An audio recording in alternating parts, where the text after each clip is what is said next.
It's my feel-good breakfast show. Good morning and welcome back to your Feel Good Breakfast Show. This is Expresso right here on S3. You are live with us through till 9 o'clock and it is a Health Tuesday this morning. And this morning we are delving into the critical issues surrounding cancer care in South Africa, with World Cancer Day having been observed on the 4th of February. Now, very important conversation to be had on our Health Tuesdays, and to shift that focus to what can be done and what should be done. And for that, we are joined by cancer service specialist Dorothy Plooy, who's literally just taking her seat on our couch. Good morning, Dorothy. Good morning. How are you doing this morning? I'm fine, and thank you for the invitation. It's such a pleasure. I hope you are comfortable and that your year kicked off. I'm sure you guys have been busy already this year. Yeah, yes, no, for sure. Look, there's a lot to talk about. So World Cancer Day on the 4th of February was observed, and I think it's such an important day to mark in our calendars to open up those conversations around what is happening, not only in South Africa, but globally as well. And I want to chat about the release of the World Cancer Day Equity Report for 2024, which sheds light on the disparities with regards to cancer care globally. But I want to chat about the key findings that's more prevalent and relevant to South Africa. What have you seen from this report, and what is this report really all about? The report is a call for action, and countries were asked to look at what is been happening with cancer care in their country. So when we looked at South Africa, there's 60 million people in South Africa. Of 84,000. 84% of that is dependent on state hospital for treatment, and only 16% can afford to pay for the care. So that tells you about the inequality, the disparity about rich and poor, those that can afford and those that cannot. And that is why this is now the third year for the countries that have been asked to look at holding the ministries accountable and call for action to close the care gap. Because whether you are rich or poor, you should have access. You should have access if you are diagnosed. And that is the inequalities we see every day. Yeah, especially down here in South Africa. Yeah. And, all the treatment centers are in the metros. So if you live outside the metros, you have to travel in, that already causes inequality. Yeah, and I think why we are talking about this, because it is becoming more and more prevalent in our society. It has reached a stage now where either yourself has walked a journey with cancer, or you know of someone. It is in our society. It is a global issue, and like you said, those disparities, I think specifically in South Africa, it needs to be addressed. And I know that cancer, as an organization, you guys are working tirelessly, not only on the front lines but behind the scenes as well, to help and move towards closing that care gap. So I want to ask, in terms of cancer and what you guys are doing currently, what's the next steps? What steps are you taking to limit and to closing that care gap when it comes to treatment, when it comes to giving care and supporting families? Yeah, I think we started off by mobilizing ourselves and communities and looking at calling for action, but then also at the same time realizing that you can't call to action when 84% of the public is dependent on the state. So how do you hold the state accountable? And that is by forming partnerships. So we've gone into forming memorandum of understanding with provincial departments of health to say, how can we take your hand?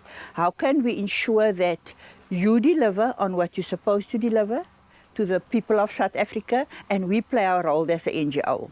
So during Cancer Week now, we've got a lot of partnerships, and we can offer free screenings in certain parts of the country. So that is our role, and advocating for the tobacco bill, etc., to ensure the health of the public in real time. Oh, that is fantastic. And it's good to hear that there's physical steps in place and you're taking action. You mentioned free screenings, and we're going to touch on that a little bit later this morning. That it is on the screen if you are looking at it now, and in terms of if you would like to pull in for a free screening. But Dorothy will give us some more details a little bit later on this morning. But I want to ask, you mentioned ministries. Yes, you need to approach it. Then there's organizations such as yourselves. But it's such a large number of people that we need to accommodate in terms of closing that care gap. From an individual standpoint, from communities, the public, is there anything that we can do to support your efforts? I think it would start by taking care of your own health, being more aware of any family histories, going for your screenings, going immediately if you find something wrong, and also trying to serve on the governing bodies in your community, which is your health forums, your hospital boards, etc. And in that way have a better insight into what is being said, what is being planned. We know it's 2024, elections is coming up. There's a lot of promises that's going to be made, and to ensure that the promises that are being made is actually delivered on. Yeah, you see, I think that is the most important thing, but it also comes down to, like you rightly said, early detection. And I think if there's one message that we can put out to the public, it is the screenings is vital. It is very, very important. Dorothy, thank you very much. You are not going anywhere. We're going to grab you a cup of coffee in just a minute, and then we'll be back with Dorothy to continue our chat around World Cancer Day and what CANSA is doing to further closing that care gap. It's my feel-good breakfast show. Welcome back. You are tuned into your Feel Good Breakfast Show. This is Expresso right here on S3. It's a fresh Tuesday morning. It's a Health Tuesday morning as well. And this morning we bring awareness on World Cancer Day that was commemorated on the 4th of February this year. And we are continuing our discussion right now with Dorothy Plooy, a dedicated service specialist from CANSA, to explore further the organization's initiatives and how individuals can play a crucial part in closing the cancer gap or the care gap in CANSA, and that is what it's all about. Dorothy, lovely to see you again.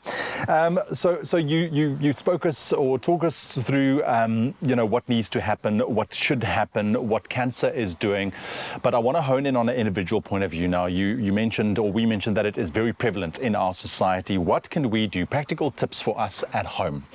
Early detection is Early key. detection, This is what we mentioned. healthy lifestyles. Okay. Taking care of yourselves. There's one or two self-examinations you can do, one being the breast self-examination, and for males it's the testicular self-examination. And you program yourself to monthly have it on your calendar. We advise women to do a breast self-examination every month, and for the males to do a testicular self-examination every month. Because the minute you pick up abnormalities there, you can actually go and have it checked out. I got to ask, what do you look for? Because, I mean, you could do self-examination and you could feel a little bump. It could be a swollen gland. Same for the males as well. But what are we looking for? What do we need to look out for to be concerned and to take it a step further? In the case of the female, you would be looking for any lumps, anything that feels abnormal in the breast that wasn't there before, because if you check yourself every month, you get to know what your breast usually feels like. So you are feeling for any lump, anything that is not in your other breast, any discharge from your nipple, because if you're not breastfeeding, you shouldn't be having a nipple discharge, any swelling of the arm, because we've had women with breast cancer who were diagnosed that said they never found a lump, but they found that their upper arm was swollen, and that is because the drainage from the lymph nodes isn't happening, and then it gets the arm gets swollen, and that would make them go to the doctor. And particularly with the lumps in the breast, is it sensitive? Is it sore, or is it just a lump that you feel? It can be sore. It doesn't necessarily have to be sore. Okay. And because it is painless, that's why you miss it. Yeah, I understand. You go for painful lumps, etc. But if you know your breast, we've had people that found the lump themselves. 9 out of 10 lumps is found by the woman themselves. Sure. And it would be, this is your breast, and so you would be feeling, and you'll be feeling right around. And this is your nipple, and you'll be pressing your nipple to see if there's any discharge. You'll be going under your arm, and you'll be feeling if the lymph nodes under your arm is swollen, because that's also indication, because we know under the lymph nodes fight the infection. Yes. So if they're swollen, there's something going wrong. Okay, understandably so, yeah. But, I mean, point of call, if you find anything that's abnormal, go have it checked out. And this is similar for males as well. Yes, for males, we advise that once a month when they're in the shower, to just roll the testes, because you roll your testes and you're feeling for anything abnormal. Behind the testes there is a bit of a ridge, that's normal, but anything that feels like it wasn't there before, it is a lump, and I need to have it checked out. Okay. And just to tell males that injury does not cause cancer. Yeah. You get injured during rugby or soccer, that's not going to cause cancer. It is the abnormality within the testes. Undescending testes, a testis that at birth has not descended, and that is also a wake-up call to actually have it checked out. Understandably. All right. So self-examinations, first part, lifestyle, take care of yourself, exercise regularly, make sure you live an active lifestyle, eat healthy as well, and generally look after yourself, right? Now, free clinics, screening clinics. You guys as CANSA are hosting these clinics this week. How can we partake? What do we need to know? First of all, join our Facebook pages.